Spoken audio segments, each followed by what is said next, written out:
LGSF, Mr. President, in-increase ng Senate. You stated, and I think Senator Ping has good amendments, if I'm not mistaken, yung saan gagamitin, di ba, yung calamity. But why are we increasing, for the record?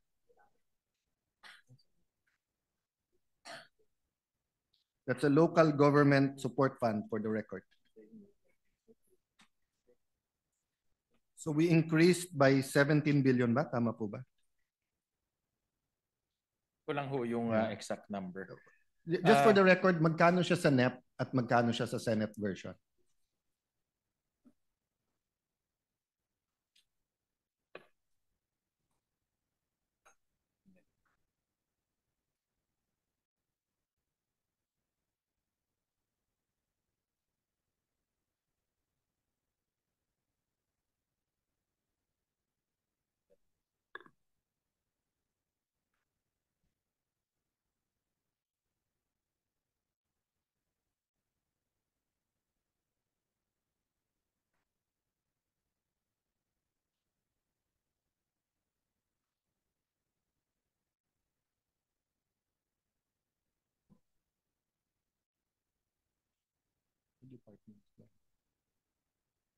Nasa NEP po is about 16 billion at nasa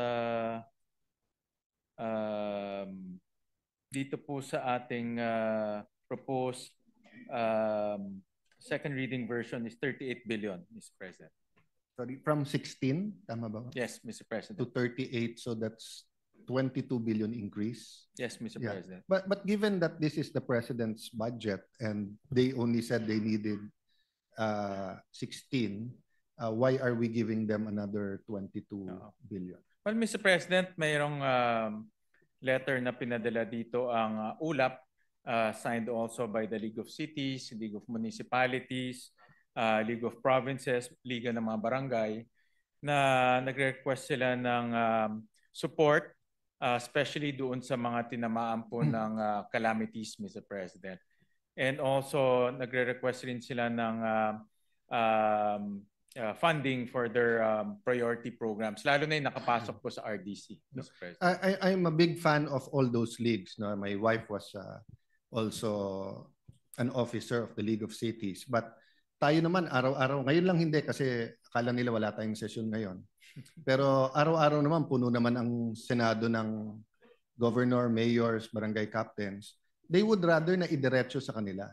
So ba't hindi na lang nating ilista kung sino yung mga tinamaan ng mga bagyo, lindol, etc. Then give it straight to them para less bureaucracy. Kasi ang sistema sa LGSF, you apply, they send you a form, you'll put the program of work, etc. Then Malacanang decides, then they'll send the money. Then ang magbibid yung local din. So kumbaga sa anti-red tape, dinadagdagan pa natin ng isang ano eh. So I agree for those na baka tamaan next year.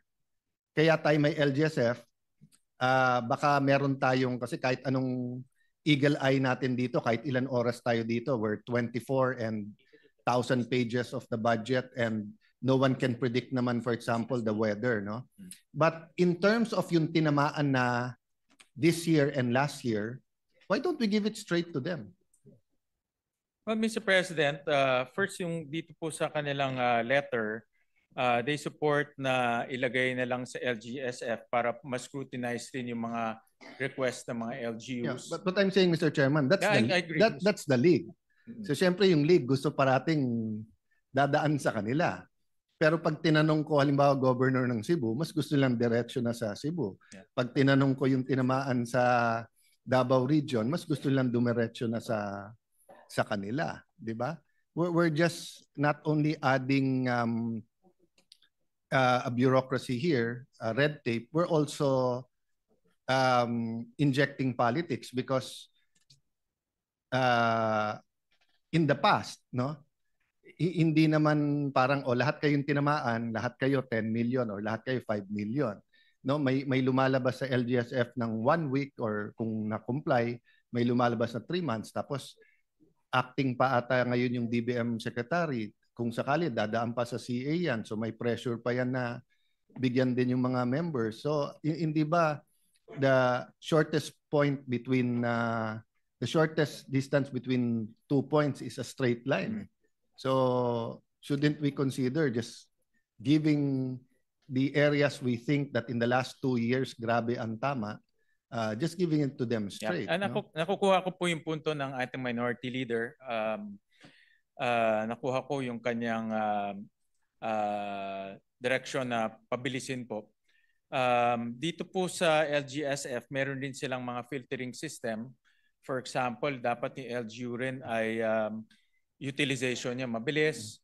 Of course, meron rin siyang mga, for example, maganda yung kanyang management pagdating sa kanyang financial. So may mga filtering system rin, Mr. President. So yan rin yung suggestion ng League dahil para yung mga LGUs rin ay hindi lang sila basta-basta humihingi, but inaayos rin nila yung kanilang governance. So in the spirit of trying to pass this budget in time, and this is not naman a debate, and I do appreciate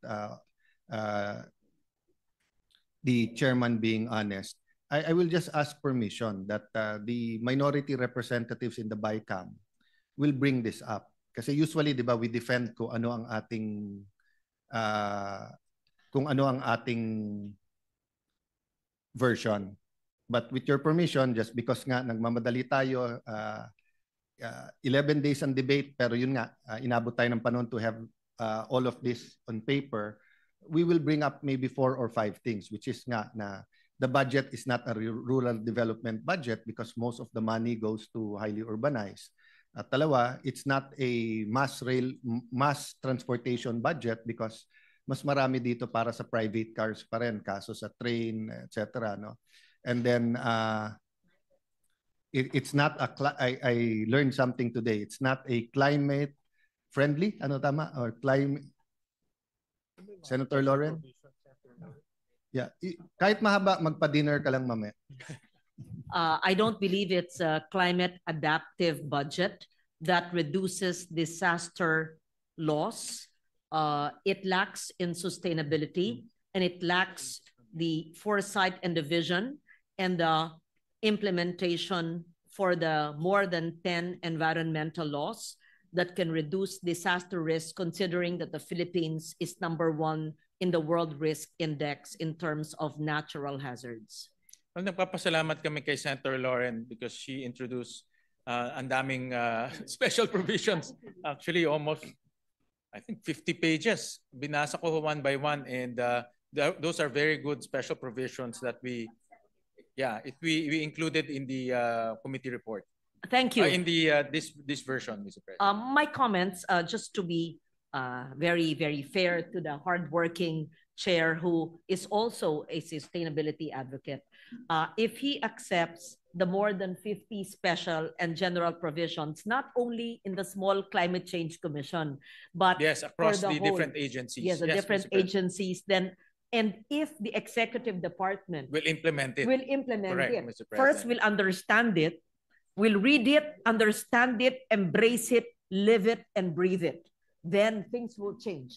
Yung simpleng paglilinis ng drainage, yung simpleng paghiwalay ng basura sa nabubulok at hindi nabubulok, yung simpleng pagtanim ng mga gulayan sa mga paaralan at sa mga informal settler areas, makaka-reduce po yan ng gutom ng ating mga baha kung susundin natin. So thank you to the Thank chair. you, Mr. President. I did not realize that you accepted my more than But Senator Legarda, pages of provisions. that's also why the minority appreciates the chairman. Actually, 13 lang tayo ngayon eh. If Joel leaves, pwede mag-quorum. But we do not want ma-delay yung budget, and there are certain things we feel strongly about. But to be fair to the chairman, he tries to listen to all of them in finding a way, di ba? Ang point lang namin, this is a much better budget than last year. It might be a much better budget than for so long, but it's not still a game changer budget. Diba? So for example, all of us says local government. Yung tinanggal sa DPWH na 300B, pwedeng ibigay sa local government. Okay lang magtanong, Mr. Majority Leader, basta't magpakain lang mamaya. Thank you, Mr. Housekeeping President. lang, Mr. Chairman, Yes, housekeeping. The President announced yesterday yung additional ng military. Of course, that will affect the budget. So, were adjustments made?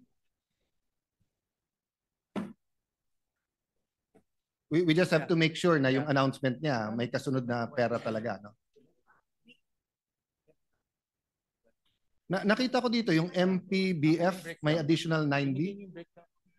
Would this be enough? Yep, Mr. President, I'll just get the breakdown.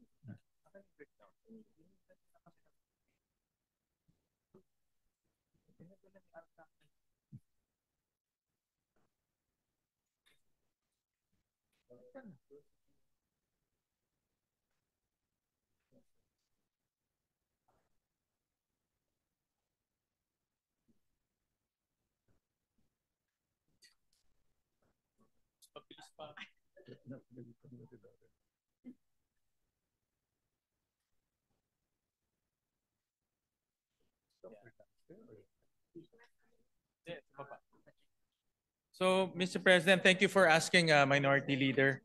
May mga initial estimates na po.